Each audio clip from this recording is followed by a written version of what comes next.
கிறிஸ்துவுக்கு பிரியமான சகோதர சகோதரிகளை இந்த நாலு டிவைன் வேர்ல்டோட உங்களை சந்திப்பதில் மிக்க மகிழ்ச்சி. ஒவ்வொரு வருஷமும் ஒவ்வொரு ரெசல்யூஷன் எடுப்பீங்க. இன்னைக்கு நான் சொல்ல போறதையும் சேர்த்து நீங்க இந்த வருஷம் எடுத்துக்கோங்க.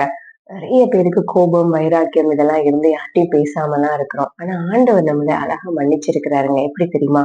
எபேசியர் 4:32 வசனம் சொல்லுது, கிறிஸ்துவுக்குள் தேவன் உங்களை மன்னித்தது போல நீங்களும் ஒருவருக்கொருவர் மன்னியுங்கள் என்று சொல்லி எழுதியிருக்கிறது. இதற்கு உதாரணமா சொல்லணும் எடுத்துக்கலாம் அப்படின்னு சொல்லி பார்த்தீங்கன்னா, ஒரு தகப்பனுக்கு 2 குமாரர்கள் இருந்தாங்க. இளைய குமாரன் தன்னுடைய ஆஸ்தி எல்லாவற்றையும் கேட்டு தூர தேசத்துக்கு போய் எல்லாவற்றையும் செலவழித்து அவனுக்கு சாப்பாடு கூட பன்றிகளின் தவிடு கூட கிடைக்காம இருந்த சூழ்நிலையில தகப்பன் வீட்டுல வேலைக்காரராவது இருக்கலாம் அப்படின்னு சொல்லிட்டு திரும்ப ரிட்டர்ன் வராங்க. அப்ப அவங்களுடைய தகப்பன் என்ன பண்றாருன்னா, தூரத்துல இருந்து பார்த்து அவனை கட்டி அணைத்து அவனுக்கு புது பாதரட்சை, வஸ்திரம், மோதிரம் எல்லாம் கொடுத்து திரும்ப அவனுடைய ஸ்தானத்துல அவனை நிறுத்துறாருங்க. இதான் தகப்பனுடைய பாசம். நம்மளுடைய பிள்ளைகளை என்ன தப்பு பண்ணாலும் நம்ம அதை மன்னிக்கிறோம் தானே. ஆண்டவர் ஆகிய தேவன் என்ன பண்ணாருன்னா, பழைய ஏற்பாட்டு காலத்துல கண்ணுக்கு கண் பல்லுக்கு பல் இருந்தது. தப்பு செஞ்சீங்கன்னா உடனே தண்டனை அப்படின்னு இருந்தது.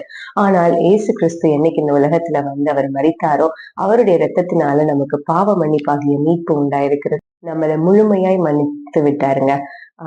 தேவன் நம்மளை எப்படி பார்க்கிறாரு தெரியுமா? கிறிஸ்துவுக்குள்ளாய் பார்க்கிறாருங்க. அவருடைய இரத்தத்தின் மூலமாய் நம்மளை பார்க்கிறாரு. கிறிஸ்து நம்மளை எப்படி பார்க்கிறாரு? இயேசு கிறிஸ்து நம்மள குமாரர் குமார்த்திகளாய் பார்க்கிறாருங்க. அப்படி நம்மள அழகா அவர் நடத்தி நம்மளை மன்னிக்கிறாங்க. அவரே நம்மளை மன்னிக்கும் போது நம்மையே வைராக்கியம், வீண் கோபம் எல்லாம் வச்சுட்டு இந்த ஆண்டுல இது உங்களுக்கு தடையா இல்லாதபடி இந்த ஆண்டுல நீங்க யார் யார் மேல கோபமா இருக்கீங்களோ, நீங்க தப்பே பண்ணாம இருக்கலாம், ஆனாலும் இந்த நாள்ல மன்னியுங்க. கிறிஸ்து மன்னித்தது போல தேவன் கிறிஸ்துவுக்குள் உங்களை மன்னித்தது போல நீங்களும் ஒருவருக்கொருவர் மன்னியுங்கள். உங்க ஆசீர்வாதம் எல்லாம் தடையில்லாமல் உங்களை தேடி வரும். கர்த்தர் உங்களை ஆசீர்வதிப்பார். God bless you.